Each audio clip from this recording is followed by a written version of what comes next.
detectives! Hello, hello! Welcome to LA Noire! Yes, finally, it is time for LA Noire, a game I have ignored for so long because it was technically played on my live stream all the way back kind of when it came out, but not by me. By Andy, who used to work here. So I could kind of like ticked it off as like, well, we've done that on the channel, so we're not going to do it again. But over the years, because it was like, I don't know, like 8 years ago, it became apparent. It's like, we don't care. That was a long time ago. Let's send it. Let's go. And I'm so glad we did. Holy God, does this game hold up? It's fantastic. It is fantastic. Although it is like published by Rockstar, you would expect it to have a lot of the similar things like Bully has, right? Bully had all that stuff you could mess around with, unlocking properties, a lot of mini games, a lot of side stuff. This doesn't do that at all. In fact, it's relentless. They've included a fast travel system so you can just get from A to B. You can drive around the city and do stuff, but it's just constant, and I love that because I'm like, I need stuff happening all the time. Like, that's why I don't like grinding. I need my brain to be occupied with what I'm doing on screen, and this is the epitome of that. Obviously, for most of you probably know what LA Noire is, even if you've never played it. It's good. But the big thing about LA Noire is they got a bunch of TV actors, and there's a lot of them. You recognize them in all sorts of silly little small parts.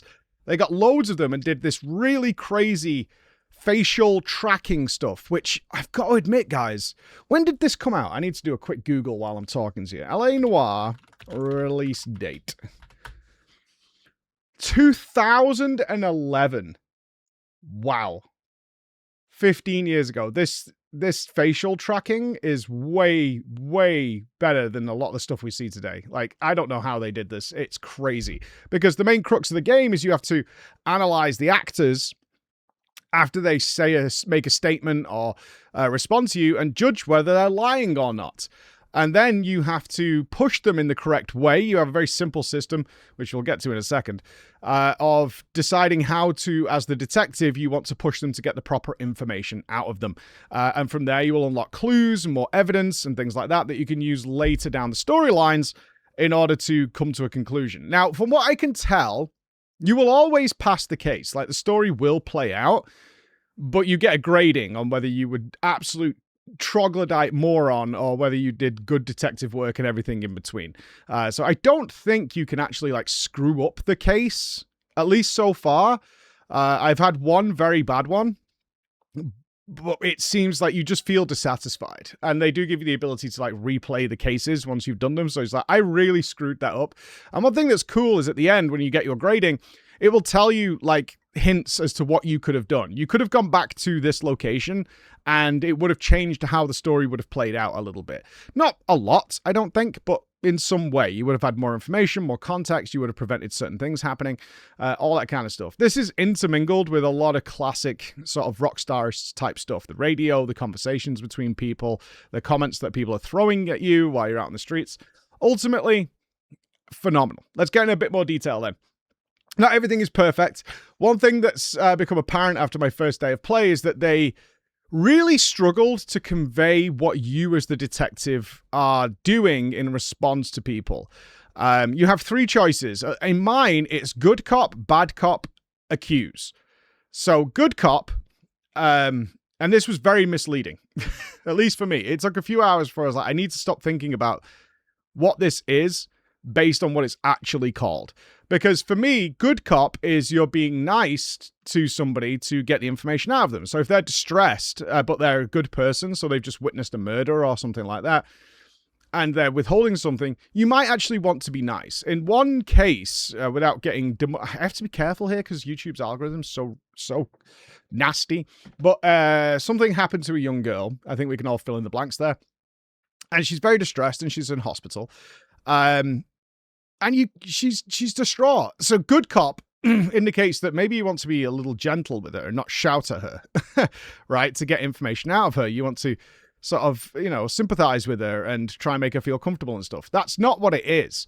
Whereas bad cop means you generally want to be aggressive and nasty in some way with somebody who is perhaps withholding information, but they're like, I don't know, like a street thug or something like that. So you might want to get a little nasty with them. Accuse means you have a piece of evidence, like a tangible piece of evidence that contradicts something they've said. So you can do accuse, and if you have the evidence, then that's how you win. That's not what it is. And apparently this has changed a number of times. The most accurate way of dealing with this is that good cop or other variations, because I think there's been at least 3 in the different releases of the game of changing the wording here, is they're telling the truth. Like, you think they're telling the truth, okay, then you would do that one. If they're lying in any way, shape, or form, but you don't have evidence to prove they're lying, then you use bad cop. And if you have evidence, then use accuse. That's it. It's just truth, they're lying, or I have evidence that you're lying. That's it. That's all it is. So once I started switching to that mentality, it got a whole lot better, because the good cop thing was way bigger in my head than it actually was in the game. So something to bear in mind is that's how it works. I just mentioned a rather serious crime. Yeah, this game is really dark. It goes from sort of goofy silliness to extraordinarily dark, like really grim. And that's kind of what you want from this kind of game. It's made for adults. So you deal with things that are just gross, especially before its time, so to speak, as when more and more of these events, because it takes place obviously in LA, it's LA Noire, and specifically around Hollywood, with actors and actresses and things like that, and the really disgusting, despicable things that are going on in the city, because it's set in the 1940s, and it's based on what's happened over the last couple of decades. Certainly you think about the Weinstein stuff and all that. It's like, oh God, this is like real. This is real stuff that is going on. And it's very uncomfortable in places. But that's kind of what you want out of an adult experience. At least I do. I want the levity, and I also want the darkness and the grimness, especially when it's like, oh man. And you feel that as the detective is you want to put these people away. You want to deal with it. Not always able to just shoot them in the face, which is really uncomfortable for me. I want to shoot them in the damn face. And the way the game is laid out is you go from case to case. It's very storyline driven, where you get to do all these things and travel between areas. But while you're out and about, you can also help out with street level crime. There'll be a jeweler thief or a drug addict or something like that. Often ends with just shooting them in the face. Some chase sequences where you'll just blow them away. I think we did a little tally. In my first 2 days of working the streets, I killed 35 people. Yeah. But that gives you that sort of gameplay feel, right? Of playing these kind of GTA style games is occasionally you just want to run rampant with some rifles and some Tommy guns and just start wrecking places up and just bringing them down. And then it's like, all right, you did that. Now you can carry on with your case as it was.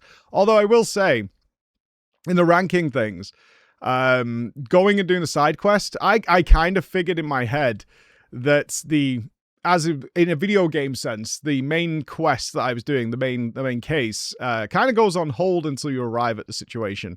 So going and doing a side quest on the way is just whatever. But no, actually, when I got one of my rankings, it was like, if you had got there sooner, in other words, you didn't go and do the side quest, then something else would have happened. And I was like, God damn it. God damn it.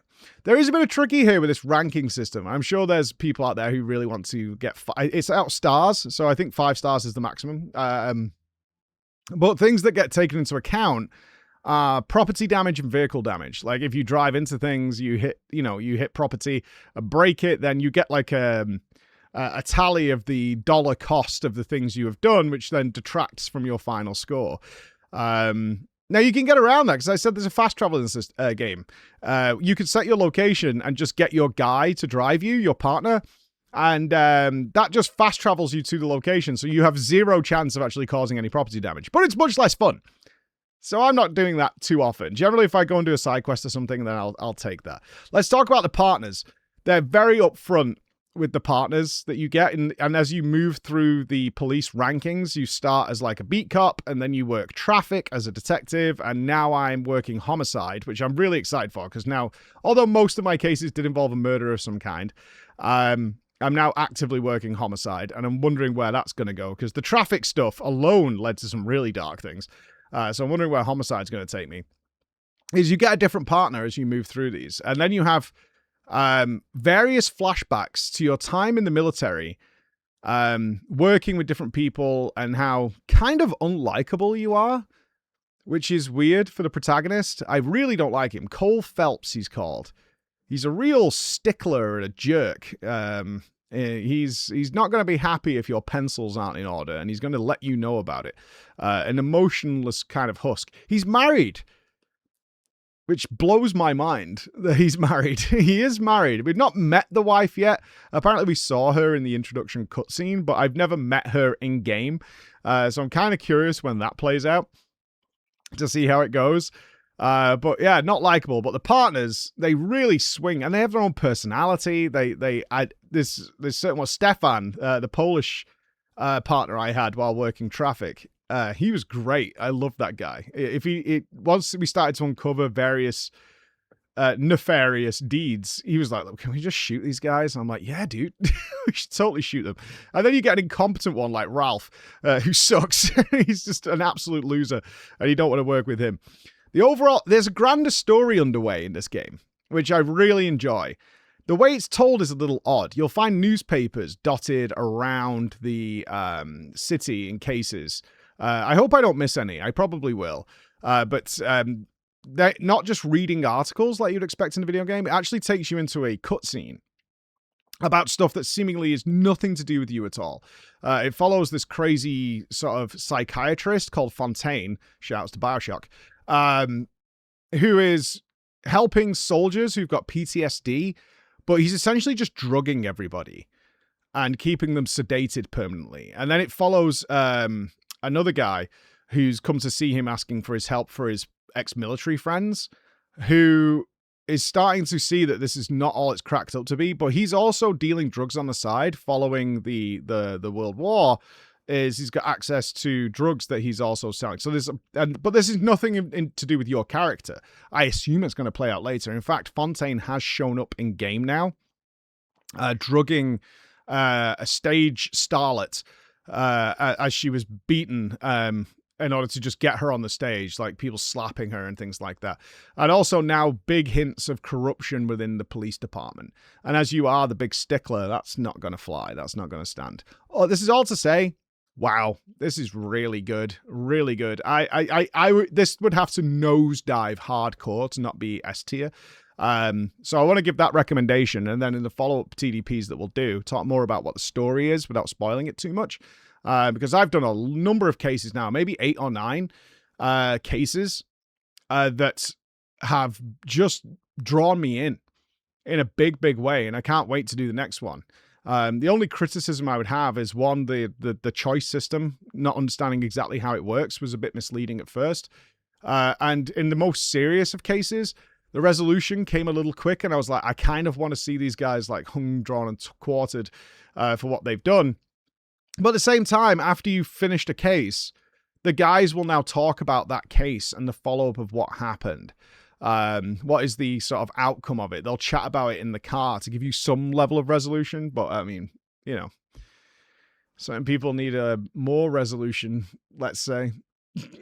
LA Noire will be back tomorrow with more detail for those of you who aren't going to play it, but you should. Absolutely. Bye, guys.